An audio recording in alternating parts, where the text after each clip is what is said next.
Good morning passengers, welcome to Martel Air. My name's Amanda and I'll be your pilot for today. We're just beginning boarding for flight number 10 from Merimbula to Moruya, so grab your seats while I finish up the last steps of the pre-flight inspections of this Cessna Grand Caravan, the pride of the Martel Air fleet.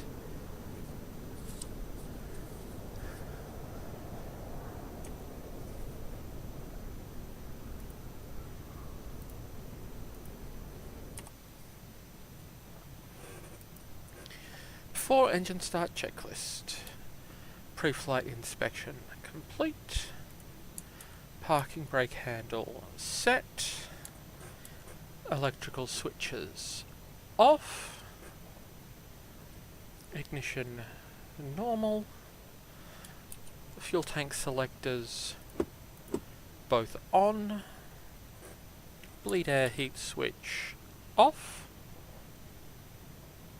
Power lever idle, prop RPM max, fuel condition lever cut off, fuel shut off knob push in, battery switch on,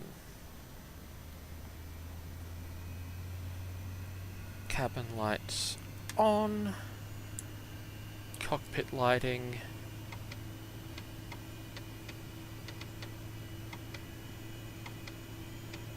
set, wing flaps up, no smoking light on. Before engine start checklist complete. The weather today is clear and sunny and we'll be cruising at an altitude of approximately 4,000 feet, flying along more of the New South Wales south coast en route and past Turos, one of my personally important little towns. Your cabin crew today is me, and your emergency exits are located to the back of the cabin where you entered the plane. I also have a door up here by me, and if you see me leave, please follow me quickly. Our in-flight catering services are provided by our wonderful passengers, so I hope you pack something interesting. And of course, my co-pilot today is Wing Commander Lamington, and I think he would agree that we hope you have a nice flight and brought dog biscuits. Engine start checklist. Battery switch on, beacon light on, avionics 1 on.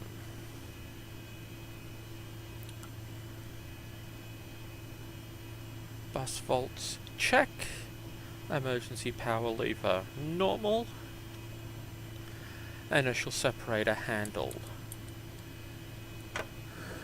bypass. EIS readings check. Propeller area clear. Fuel boost switch on. Fuel boost on, check. Fuel pressure low, not shown. Fuel flow, 0, check. Starter switch to start. Ignition on, check. Oil PSI, check. NG, stable.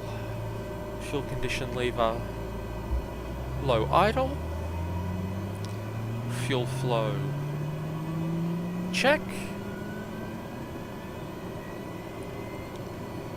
NG climbing.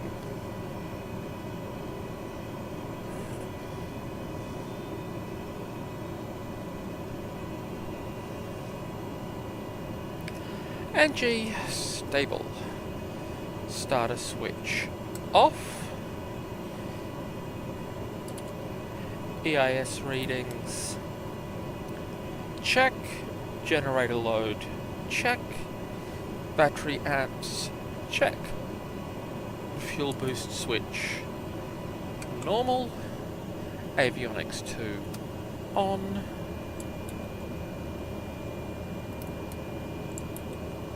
And nav lights on. Engine start checklist complete. We're now ready for departure, so please fasten your seatbelts and turn off your devices, apart from those used to watch this stream. Thank you for flying Martel Air. We hope you don't die.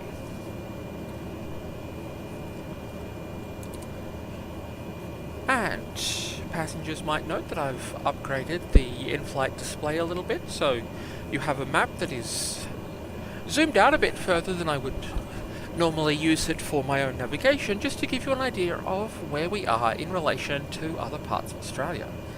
If people would prefer the zoom level to be a little bit in or out, I can certainly look at doing that. Depends on what people think would be most useful for tracking where we are.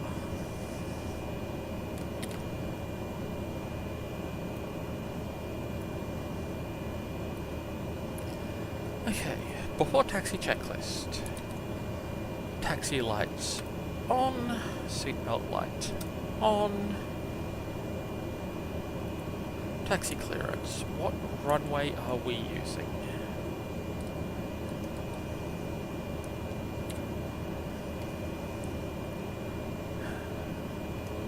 Step 1. Where is the windsock around here? Is there a windsock? Not visible from this seat. Great. But I think the wind is fairly calm, so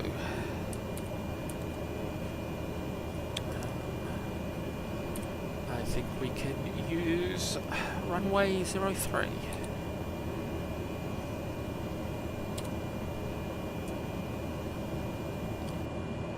Merimbula traffic, Martel 10 is taxiing to runway 03 for takeoff.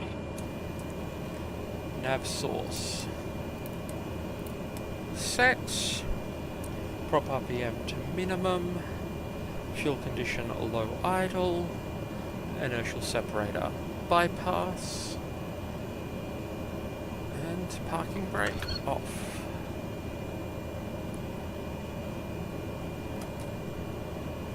I have no idea why there's an F-18 parked in Merimbula of all places. I'm going to assume that it is just some weird airshow model doing a tour, because let's hear it for strange plane placement in Flight Sim.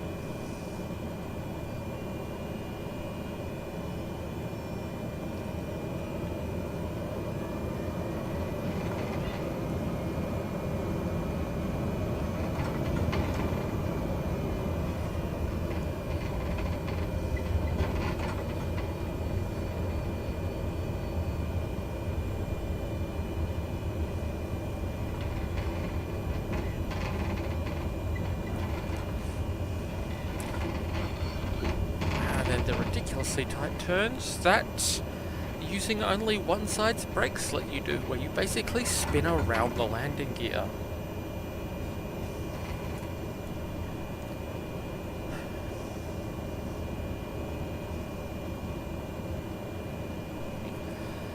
Okay, before takeoff checklist. Parking brake set.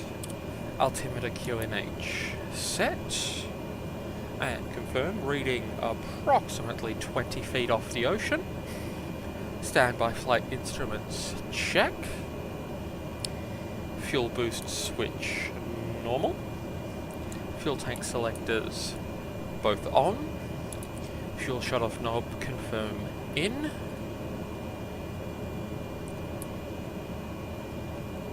Fuel quantity check. Standby alt power on. Anti-ice system. It is currently 18 degrees. Anti-ice will not be required. Inertial separator handle, I think for this runway we'll keep it on. Autopilot. Altitude. Set for cruise. Flight level change mode on. Speed set to VY. Heading mode on. And heading set to... Oh, come on. runway heading. And bank mode engaged.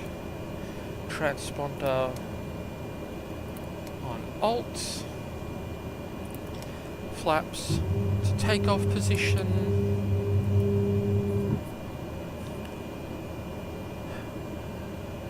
Takeoff clearance. Merimbula traffic, Martel 10. Entering runway 03 for takeoff with a north departure.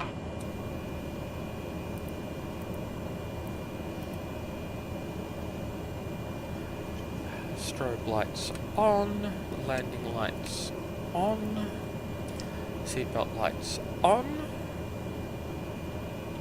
parking brake release, fuel condition to high idle, prop RPM to max.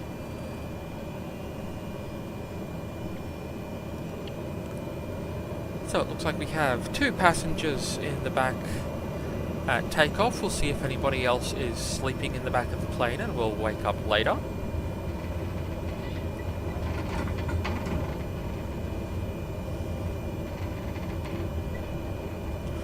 But hello to everybody who is watching the stream at the moment.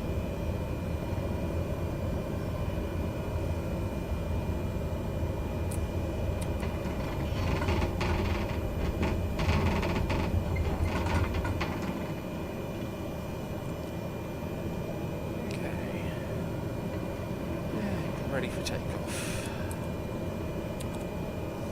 So flaps to takeoff position, power lever,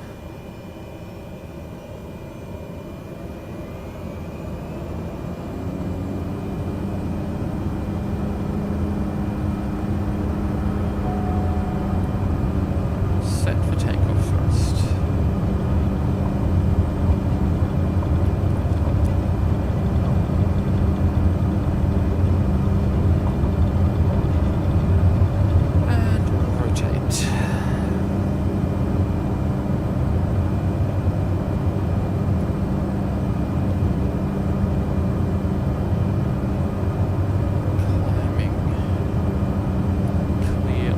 Obstacles, flaps up,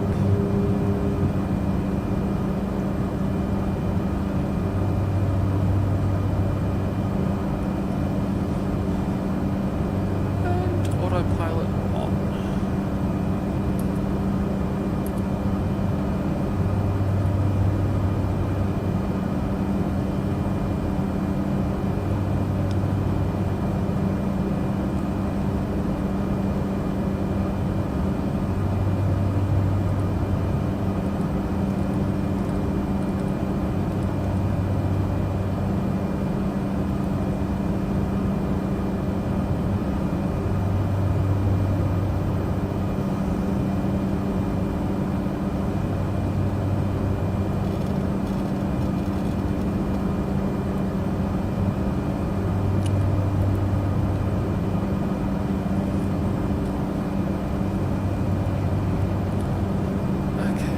Climb checklist. Anti-ice not required. Inertial separator handle to normal. Airspeed set to VY. Prop RPM 1850. NG at 95. ITT range check.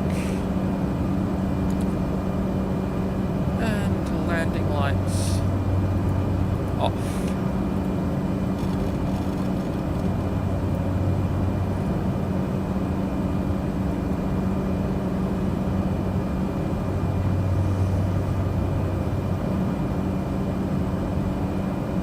It is once again absolutely beautiful weather, which is visually almost completely unremarkable.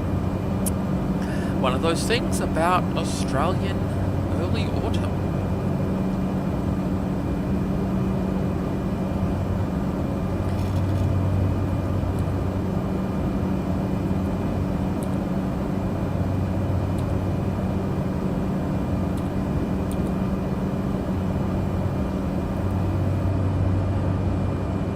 Centre, Martel 10 is type Cessna Caravan, 4 miles northeast of Merimbula, 2,800 feet, request flight following. Squawk 5674, Martel 10.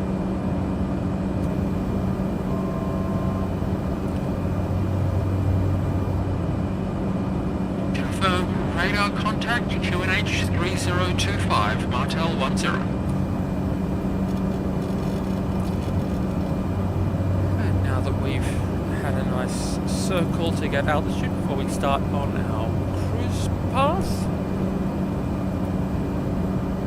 and we've contacted air traffic control who are monitoring things, we can enjoy some of these views of the south coast.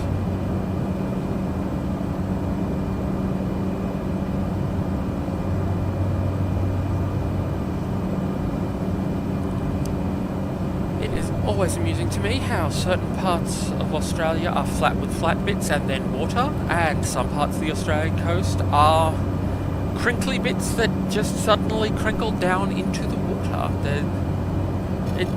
We've really got both types going on there, which rather delights me. And we're hitting our cat on hands, making it hard to type. Luckily, I have Corgi on instruments rather than cat on hands, which makes it a little easier. Okay, there's our cruise altitude. I think we can have seatbelts off. Anti-ice system not required. Inertial separator normal. Prop RPM to 1750. And NG to 87%.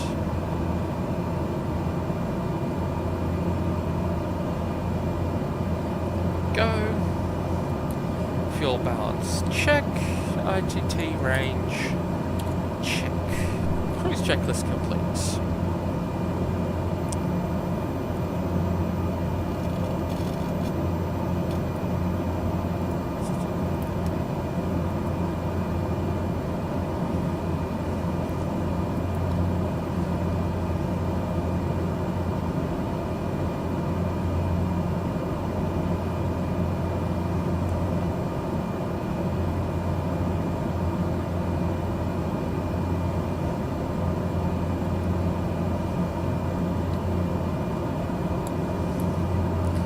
So, I have in fact been working on some new versions of the checklist document as I've learned more things about what I need to be setting and in what order and just little efficiencies, so hopefully I'll be adding that to the repertoire once I've finalised it enough to print on the nice paper, which will be fun. I love a good checklist.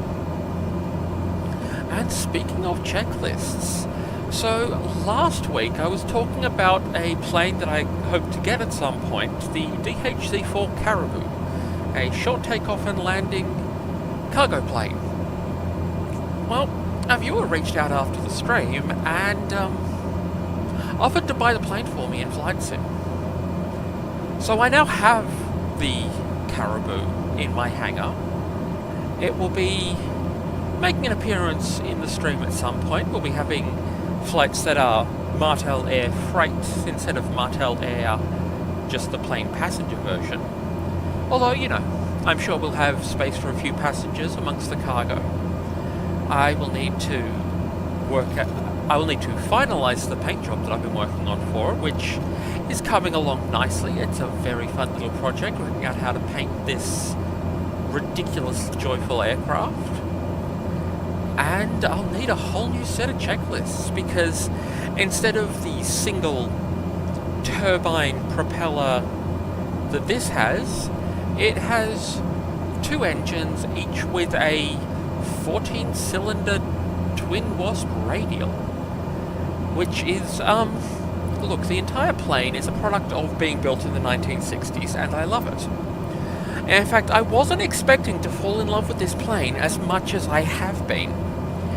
It is not the sleek and beautiful thing that is usually popular with people who like fanciest and the best. It is as boxy as you would expect a freight carrier to be.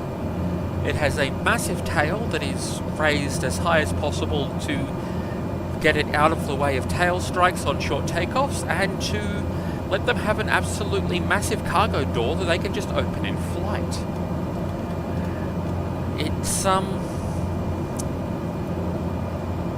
It has no autopilot, so it is basically does not leave the joystick. You do a lot of intense work on the rudder and elevator trim just to make it fly straight and level, but then any gust of wind, any shift in the balance, and you're retrimming the plane again. They are described by people flying them in real life as exhausting. But the more I've looked at this plane, and the more I've flown it, because I need to learn how to fly this thing well enough to do it on stream with passengers. The more I've flown it, the more I've realised that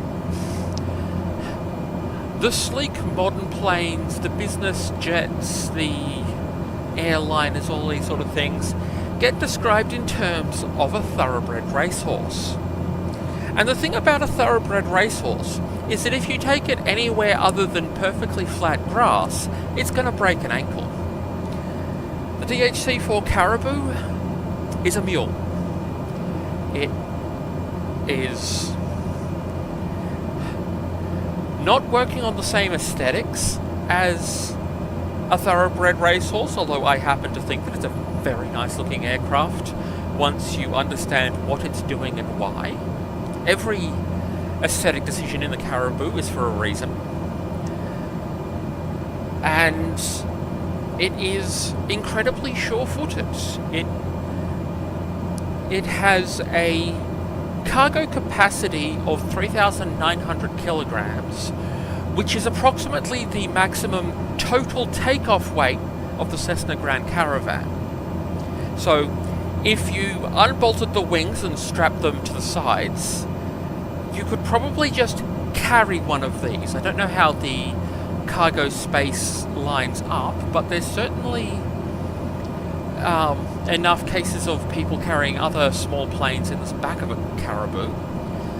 It is designed to take its nearly 4 tons of cargo and land anywhere. It has a minimum runway of 220 meters to take off and 200 meters to land, which is shorter than this thing needs. I took it off from Canberra Airport with its displaced threshold on runway 35. I did not actually reach runway 35 proper on the ground.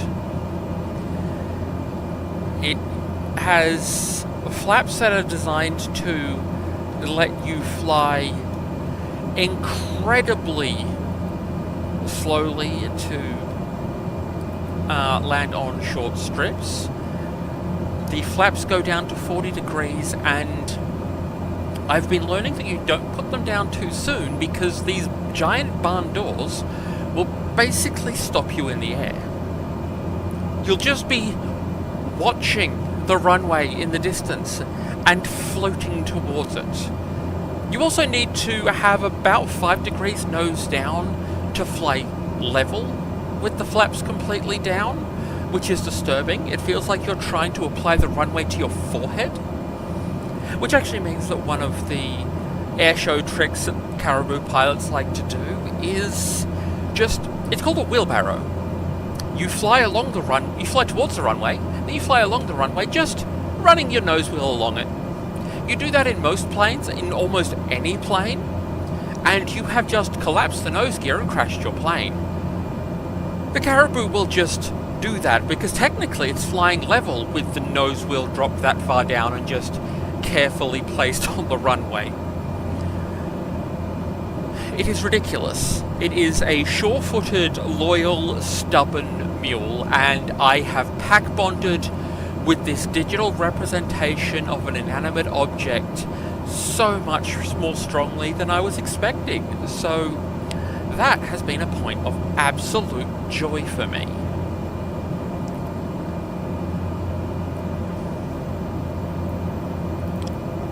So at some point I will get to show that off. Now, I'm just double checking some maps. I have like 3 different maps open at the moment. I've got the one on Flight Sim, I've got the one showing you where everything is, and I've got this other one open so that I can double check which little sticking out bit of land is Turos. So the people on the Hands of the Emperor Discord will know Turos as the place I describe as my Navigiani, because of some a rather life-changing holiday we took there at one point. Basically, one of my best friends has a family beach house in Turos, and I am lucky enough to get to go there with a bunch of friends every year for my birthday. And the 2016 trip was the first. So, as a trans person, the journey towards actually getting to be myself was complicated and long and delayed by my ex, who I'm not going to go into detail about. So, the 2016 birthday coast trip was the first time I'd ever been me for more than about 5 hours. I changed before the drive down, just like the last pickup before we left Canberra, and I changed back on the Monday when we were getting back. And it was amazing. And I had a small breakdown while we were packing the car to leave because I realised I'd have to go back. And that was really the moment where it's like, no, this is really a thing. So that was kind of life-changing. So the yearly trip to Turos is now just incredibly precious to me because of what it's done for me. And yes, anyone who's read Hands of the Emperor will understand just the strength of what I mean by Navigiani.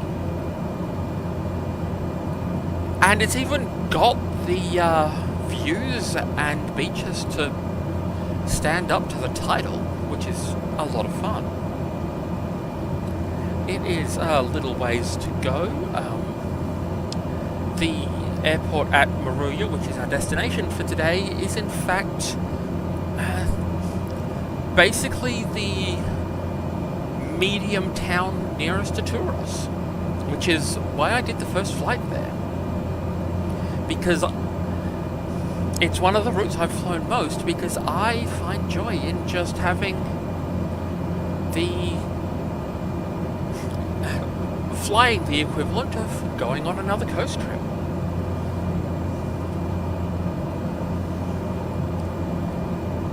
I'm essentially looking at all of these inlets and bays and rivers and watching out for the one that has Coila Lake on it, because that will tell me that we found Turos. There are a lot of pretty little towns all the way along this coastline, because, I mean, look at this coastline, look at these ocean views.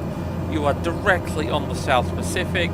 It's a very nice piece of coast as it is. And, you know, some pretty mountains, which are an interesting thing to drive through to get to the coast, but as I said, Australia has flat bits that are then wet, and it has up that is then wet.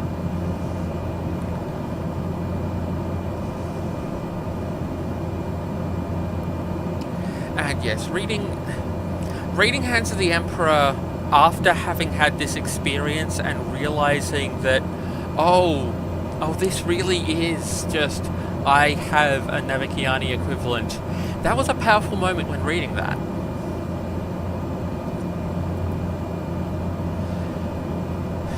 But we've got a little ways to go before we reach Turos. Let me just double check my map. Which town is that? There are so many pretty little towns. Ah, that will be Bermagui. And Horseshoe Bay with that lovely curve that comes round.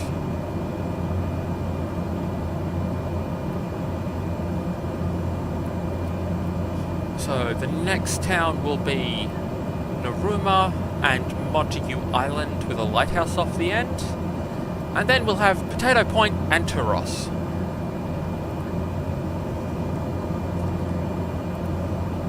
So, one thing I didn't get to last week was our in-flight entertainment, because I got distracted by lighthouses and that one airstrip that needed mowing and needs visiting in a caribou, I think.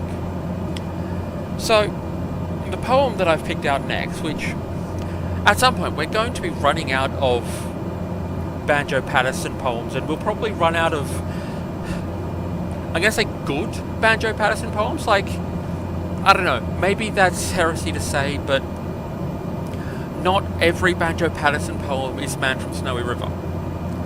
But the one I've picked out next is The Man from Ironbark. So, Ironbark is a little town in the middle of New South Wales, now called Stewart Town, which is a lot less interesting. But an ironbark is a type of tree in Australia. It's actually a subfamily of eucalyptus trees, so gum trees full of nice explosive eucalyptus oil. And the bark on it, basically, so ironbark trees don't shed their bark. It just kind of dries out a bit and stays attached. So it looks like iron slag from a foundry as a tree, which is a joyful mental image, I'm sure. But it's also very fire resistant. Ironbark trees will basically just ignore bushfires. And the tree itself also kind of lives up to the name. One of my favourite anecdotes is the time that my dad was out doing some archery and some moron hung the target on an ironbark tree. Now, you hang an archery target on a normal tree, and okay, you're going to have to dig your arrows out of the wood sometimes. You hang an archery target and then shoot an arrow into it on an ironbark tree, the tree wins. It's not that you're pulling your arrow out of the tree, it's that you're pulling the splinters of your arrow out of the ground at the base of the tree. They're a hilarious thing. They're not used for timber as much as other trees, just because it absolutely ruins your saw if you try and cut it down, which I think is hilarious. But they do get used for railway sleepers a bit, because normally you get railway sleepers made of wood, so the big wooden planks that rails sit on to keep them neat and in line and level and all this sort of stuff. Normal railway sleepers you're replacing every 7 to 10 years. If you've got the saw to do it, an ironbark sleeper will last you 30 years plus. They're very stubborn trees that are just, no, I am tree.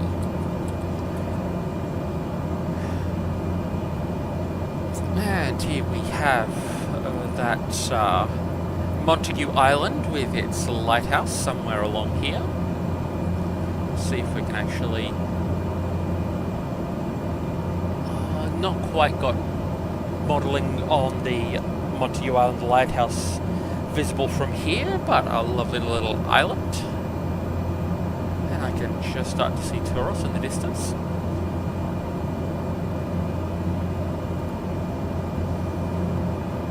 But we'll swing past this island and then head back in towards the main coastline.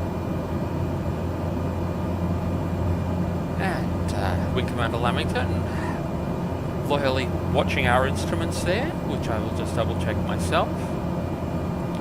NG still good. Prop RPM still good, fuel's still good,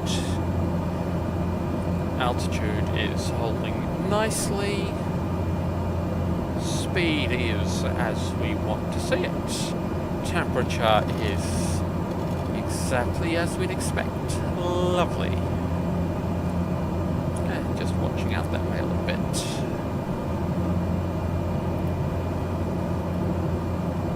And yes, long life for the wood part of a railway, it really is. It's, Ironbark wood is not messing around. Like, eucalyptus wood in general is great stuff. Wood sold in Australia as Tasmanian oak and Victorian ash, which are our main local hardwoods generally available, are in fact just a few species of eucalypt with marketing names, basically. Tasmanian oak is lovely stuff. I've got a few things made out of it, including a walking stick that is just very pleasingly solid. My Wizard Staff walking stick is also made out of it. It is 4 feet of 35mm Tassie oak dowel, and I'm pretty sure that if I ever get mugged while carrying this walking stick, if they've got a knife, I'm the one more heavily armed, which is just a joyful little thought for me, especially as somebody who actually trains in sword fighting. But anyway, tangent on a tangent, I was going to be reading The Man from Ironbark. So, as I said, Ironbark is a small town in the middle of proper outback Australia. This is beyond the Black Stump, which I don't know if anyone outside Australia even knows that word. But anyway, so, Ironbark, a small provincial town of late 19th century Australia. The man from Ironbark.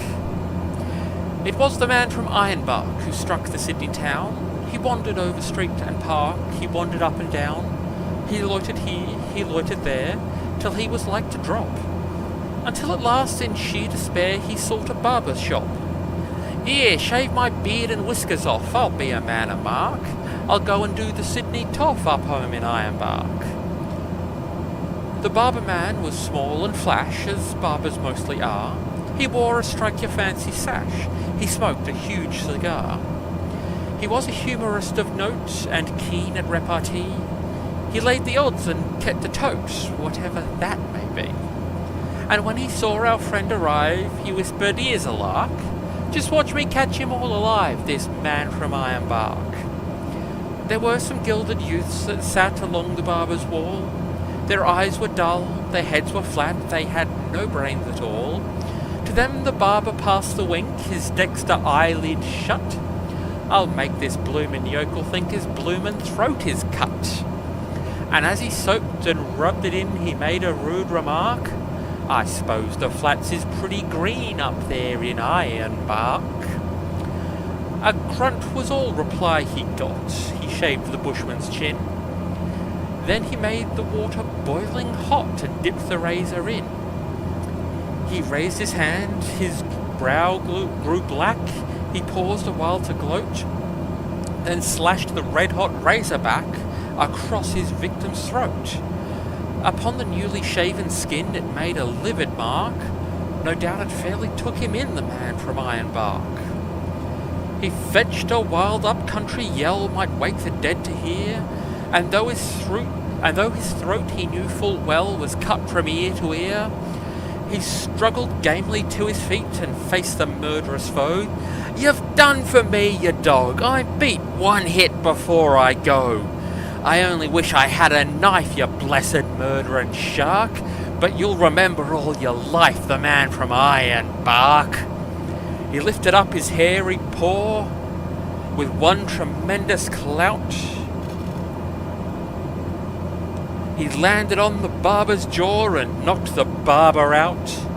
He grabbed the nearest gilded youth and tried to break his neck, and all the while his throat he held to save his vital spark, And murder, bloody murder, yelled the man from Ironbark. A peeler man who heard the din came in to see the show. He tried to run the bushman in, but he refused to go. And when at last the barber spoke and said 'twas all in fun, 'twas just a little harmless joke, a trifle overdone. A joke, he cried, by George, that's fine, a lively sort of lark. I'd like to catch that murdering swine some night in Ironbark. And now, while round the shearing floor the listening shearers gape, he tells the story o'er and o'er and brags of his escape. Them barber chaps what keeps a tote, by George, I've had enough. One tried to cut me bloomin' throat, but thank the Lord it's tough. And whether he's believed or no, there's one thing to remark, that flowing beards are all the go, up way in Ironbark. So there we go. Slight distraction there, as I had to also attend to flight controls. But, a lovely little demonstration if you try those sort of practical jokes on the wrong sort of person, you're just going to wear something heavily in the face, which is a sentiment I can definitely agree with. I am on the side of the man from Ironbark in that story. And here we go with more lovely bits of territory, and in fact that was Turos that we just passed. So I'm going to take us off the autopilot and off the preset route and cruise altitude.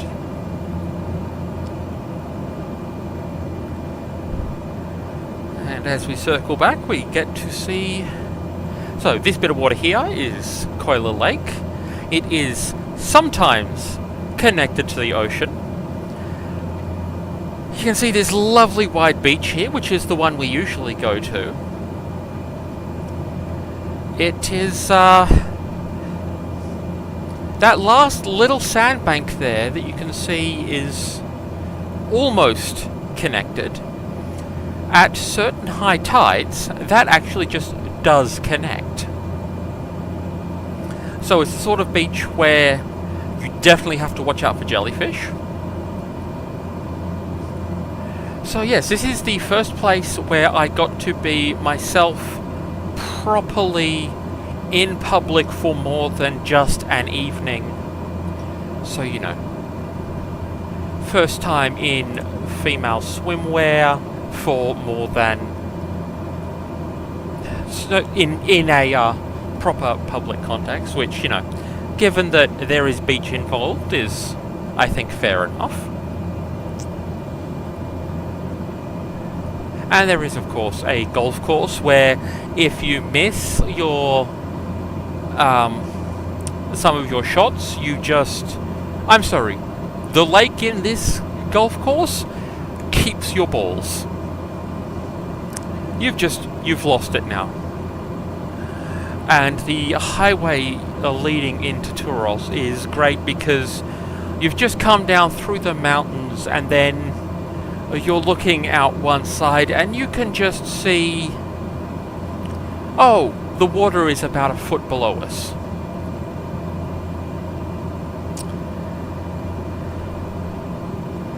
And just there we can see that little cluster of buildings on the waterline. That includes the boat shed, fish and chip shop and cafe, which the dining area for that fish and chip shop is just on the jetty. There is water below you. It is incredibly scenic, and the fish and chips are incredibly delicious. So yes, this is the beautiful little town of Turos. The beaches alternate with there are just rocks sticking out. One of the beaches just in here, in fact that tiny little cove between Coiler Beach and these two arced beaches, which are also quite nice to go to. That tiny little cove beach is, there's a whale burial there, which I think you can actually just see. There is a little hill in that little beach, which is on top of a whale skeleton. It was just on top of a whale originally, but time passed.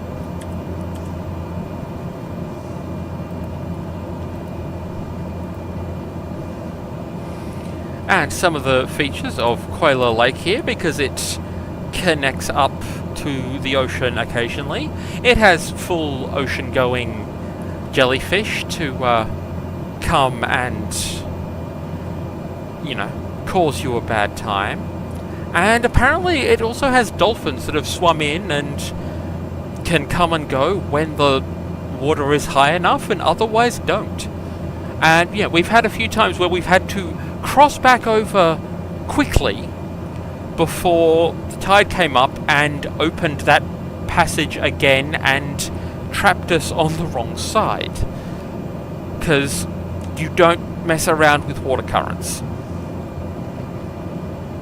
Now, I think that little cluster there is where the boat shed is. It's definitely... Funnily enough, I've not actually tried to navigate Turos by air before. I think that's the boat shed. I mean, I can see boats and everything. But this section where it's cut off it's almost part of the ocean, and it is dead calm because you've got this sandbar here crossing the keeping all of the waves, the wave energy out, so it's just almost dead flat most of the time. And yes, Turos is one of the bits that goes up and down a lot, and then you get water. So certain parts of it we will walk instead of driving, because it's that sort of town. To get to the boat shed for fish and chips we drive, but to get to the shops just down here we will walk. And honestly, it's some of the best exercise and some of the best testing of my arthritis meds progress.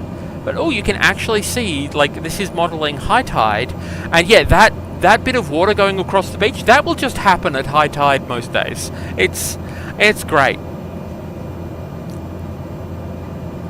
It's slightly odd for me to be navigating Turos from the air.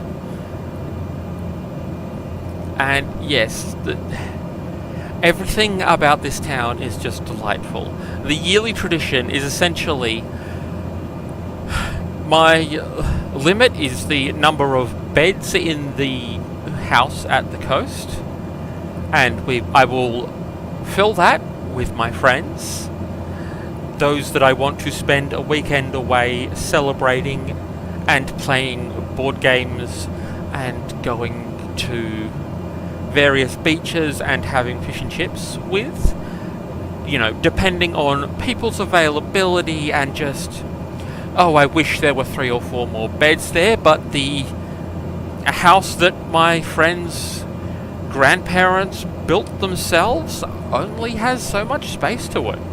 And being a vacation home, it essentially has bedrooms, bathroom with good shower for washing the sand off after going to the beach, and a room that is combination dining, kitchen, lounge room, that has been modified a few times since the first time I went there, because the family keeps investing in the house, improving the next little bit, and it is absolutely wonderful.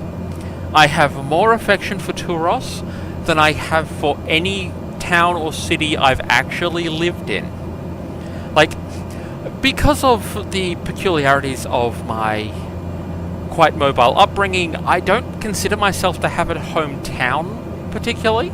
I have the town I live in, which has changed a few times. It is stopped changing, which is absolutely lovely by me. But yeah, I have more affection for Turos and my mostly annual visits than I have for any place I've actually lived. The first year of the plague, where I couldn't go to Turos because we couldn't do 6 people in a car, or 2 cars, or 3 cars, usually 2. And then off to some town, which was kind of disappointing, because that was, what, 4th year after the one that changed everything? And for context, this coast trip that made it my Navikiani was end of September 2016.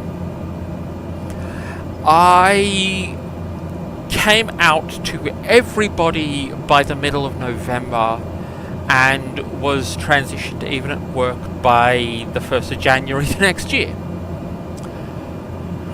So it really changed everything. But now we continue up the coast. So a little ways inland from here. Oh, and for context, a lot of this bushland here, if you remember the news stories from the end of 2019, start of 2020 about the Australian bushfires, this is what was burning.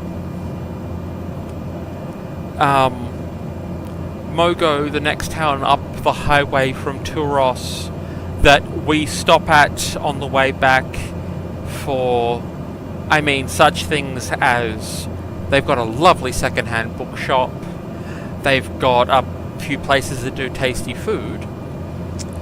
About half that town got hit, which was really disappointing because it's a lovely area.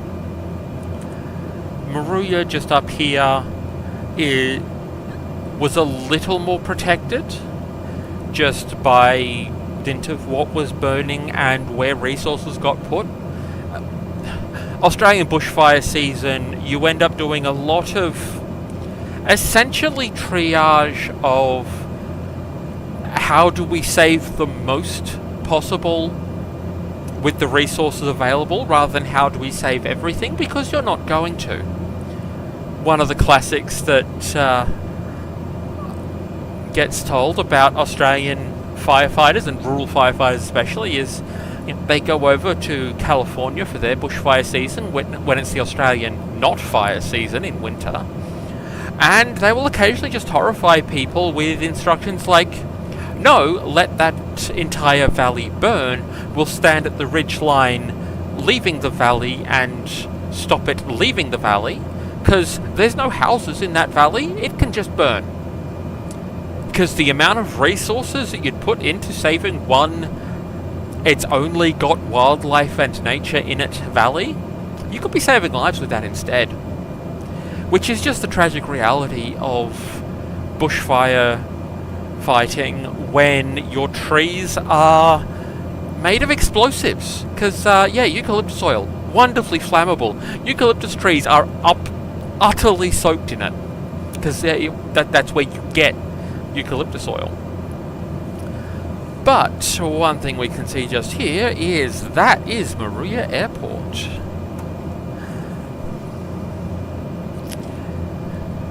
Attention passengers, we're now approaching Moruya, and I've switched on the seatbelt lights. Ding. Which means I'd like you to fasten your seatbelts. Enjoy this riddle and more as we come in towards landing, and thank you again for flying Martel Air. We hope you don't die. Approach checklist. Seatbelt lights on. Fuel tank selectors both on. Fuel condition high idle. Prop RPM max. Flaps to approach position. Landing lights for takeoff. That is a nose-up trim that we didn't really need. Inertial separator bypass. And brakes off.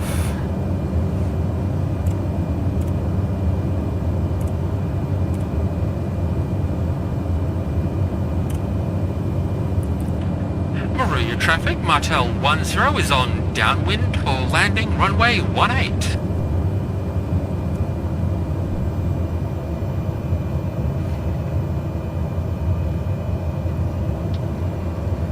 Okay.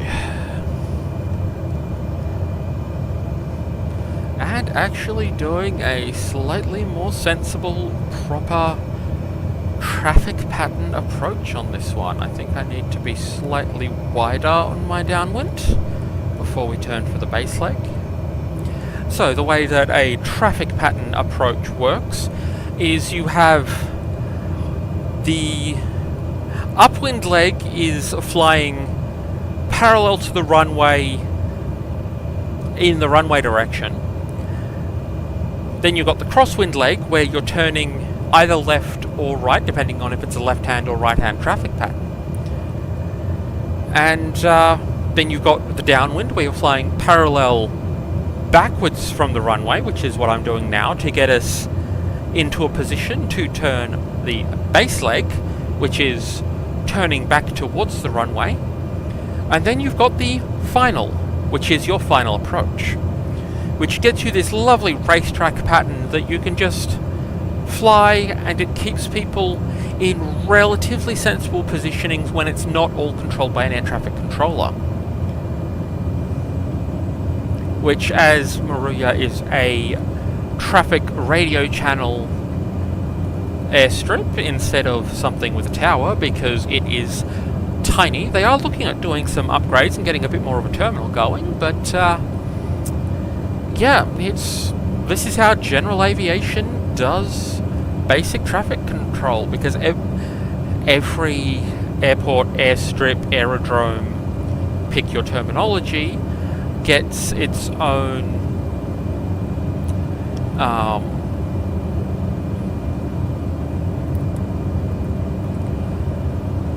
does it have a left-hand or right-hand traffic pattern? So everybody's flying the same direction of loop, because you can imagine two people turning the base leg and then trying to fly a final approach, one of them doing right hand, one of them doing left hand. That's going to go badly. And runway in sight. So if everybody's turning the same way, it all gets nicely somewhat controlled. And visual flight rules, we are doing see the plane, don't fly into the plane. So if everybody is doing the same altitude pattern and the same direction pattern, you've got a much better chance of seeing people before you hit them. And planes are small and go fast and move in 3 dimensions.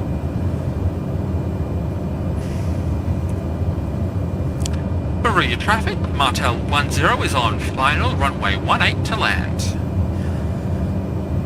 Final approach checklist. Autopilot off, seatbelt light on, flaps to landing position, and power lever, managing speed.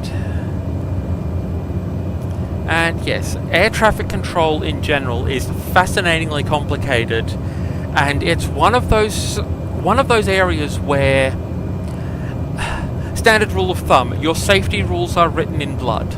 Every weird thing about traffic control, from their procedures to the very specific radio terminology that you get to all of this stuff, every one of those is because of a crash that happened. Basically, every time there is a major crash caused by poor air traffic control, the air crash investigation is learning why it happened, and then learning how to not do that again. So one of the more famous ones was in late 50s, early 60s, I think. 2 fully loaded passenger planes crashed into each other over the Grand Canyon, and both wrecks landed in the Grand Canyon.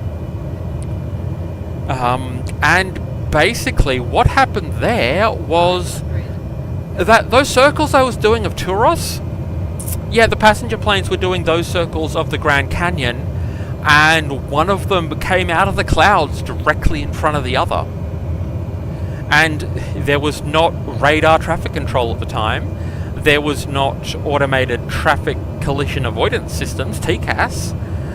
And yeah, it went badly. So that was really the birth of air traffic control in the US.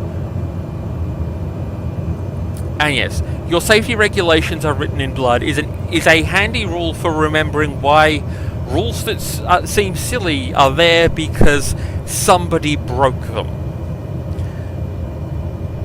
You know, do not store toxic radioactive waste in the crew compartments. Why would you ever need a rule for that? Because it was profitable, so somebody did at one point. Okay, flaps up, anti-ice off, standby alt power off.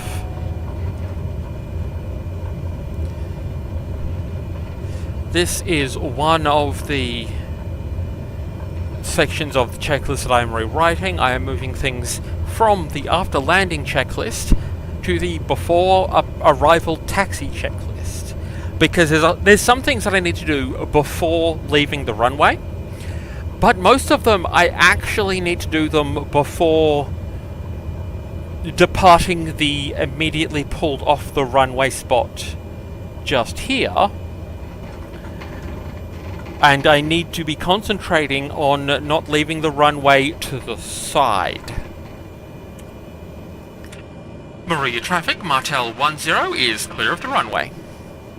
So, when we're in this lovely little I am clear of the runway and thus not a hazard to anyone else landing,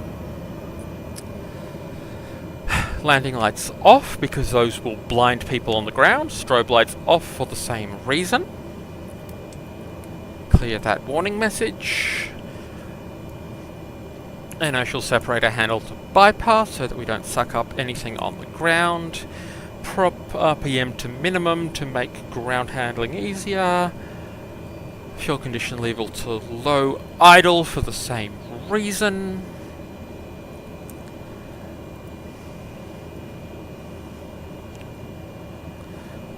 So, one of the things that you do before leaving the runway at all is take the flaps up, because the flaps give you more lift. If you have less lift, your plane is heavier, and thus your brakes work better. So, that one, which is luckily coded onto one of the joystick controls,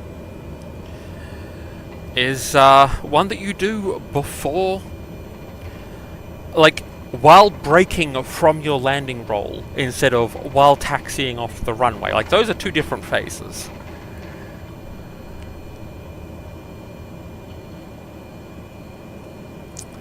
I also need to rework my scripts, because I found that having the landing taxi announcements might work for a big airliner, but this thing has such short gaps between runway landing and arriving at the taxi spot in a lot of these small airports that I just don't get to do that little bit of the checklist, of the script. So we continue, we learn, and just before I start the shutdown checklist, I'd just like to ask how the map in the corner has gone for people.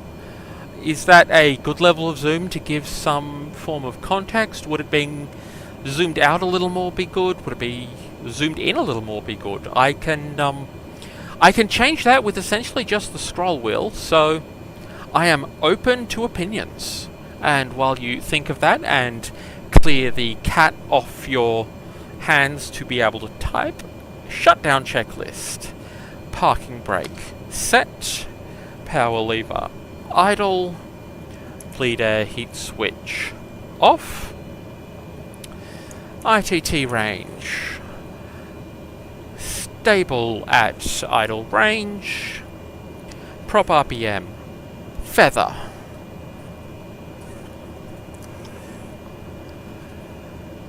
and we see the prop slowing down. Fuel condition lever cut.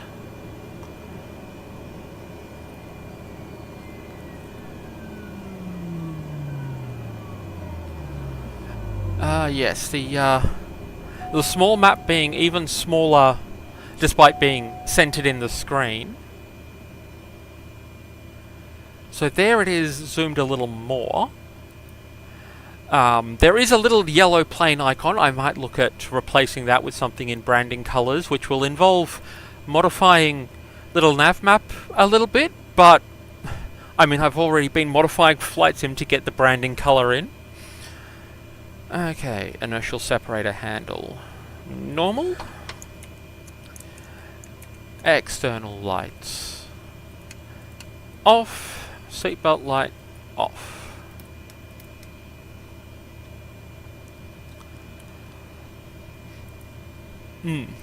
Yes, the balance of context for the immediate surroundings versus context for the entirety of Australia. So, making sure to keep the plane in the centre of the map. Here is where we are relative to the world. Here is where we are relative to Melbourne and Sydney, which you can mostly see, where the plane is still in the centre of the map. I've got it set to auto centre, which is a lovely little feature that Little Nav Map has. And then if I zoom in, we have this nice regional view of the south coast. And if I get to here, you can just see Turos and Koila Lake down at the bottom of the map there. I mean, honestly, I can zoom all the way into, use it for navigating the airport itself. Little Nav Map is actually what I use for route planning a lot of the time, because, and you can also see that it's got these waypoint markers for the approaches and such things. But it can be used to plan the more complicated routes, and then export it directly to Flight Sim for importing as a flight plan map, which will load it directly into the plane's GPS, which is a lovely little feature, especially when I'm doing complicated things. And the caribou that I've been working up towards will be in the stream at some point. Its navigation is, it has radio beacon dials on the dashboard, and the slightly modernized version has a very basic Garmin 430 GPS built in, and essentially you navigate by, they've remapped one of the radio beacon signals to actually track a GPS direction to the next point instead of so, it's not even like on this plane it follows the pink line. It will have an arrow like this green arrow, but on a physical dial, pointing you to where the next GPS waypoint is. It is delightful. It is a very nice solution that keeps a delightfully basic instrument setup, but has one modern convenience. And of course, as I say, no autopilot, so it's just telling you where to point the nose. Okay. So, shutdown checklist 2 before the internal lights shut off. Attention passengers, this now concludes our flight from Merimbula to Moruya, which is a tongue twister. And we here at Martel Air hope you've enjoyed your time in our tiny sky bus. Please wait until I've opened the door and you can calmly deplane in an orderly fashion. Our baggage handling services today will be provided by our wonderful passengers, so thank you for not leaving any of your luggage behind. Any personal belongings left behind as you leave the plane will be assumed to be a present to the pilot and co-pilot, and enjoyed thoroughly. Thank you for flying Martel Air. We hope you don't die.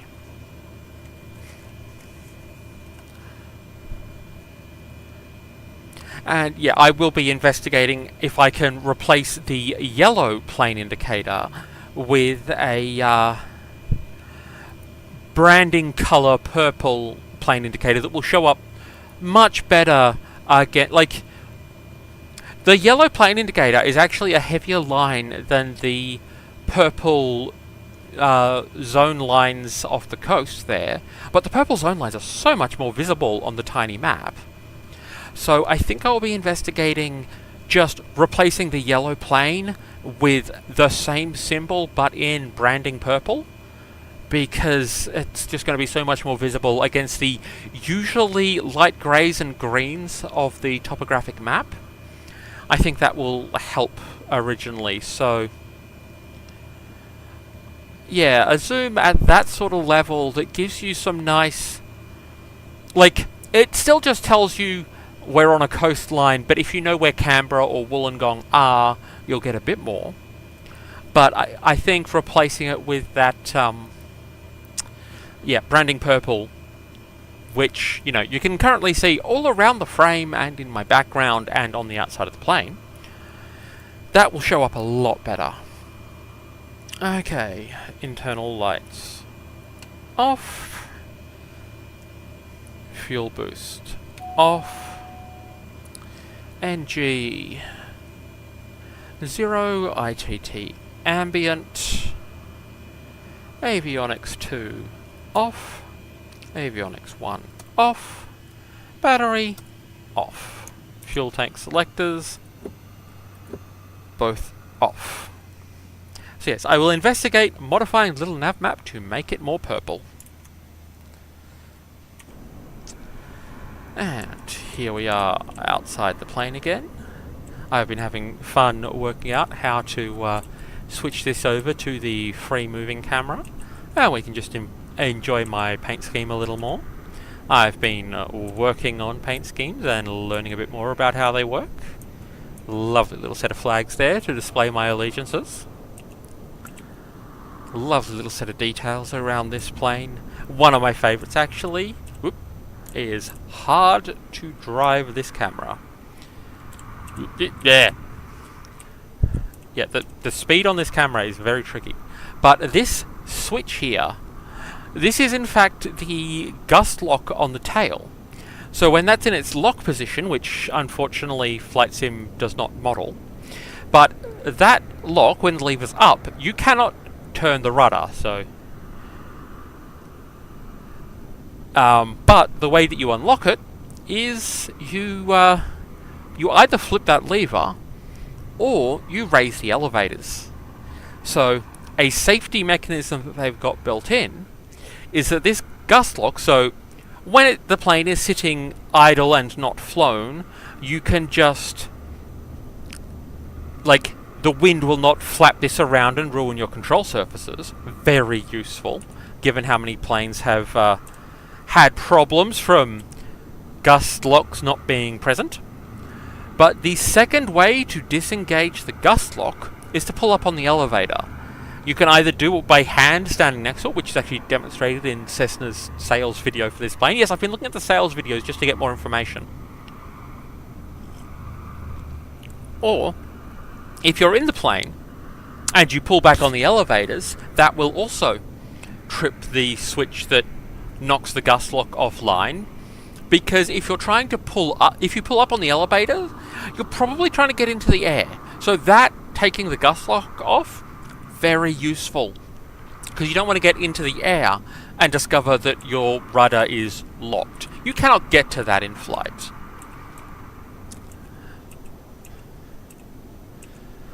But, yeah, so as we look at the colour that the plane indicator on Little Nav Map is going to be, hopefully, I think I am going to call it there. Thank you for watching. Thank you for the company in the chat. As always, that has made this a lot more fun rather than just me rambling to myself, which, to be clear, I 100% will just ramble to myself, like, just in general as well as on the stream.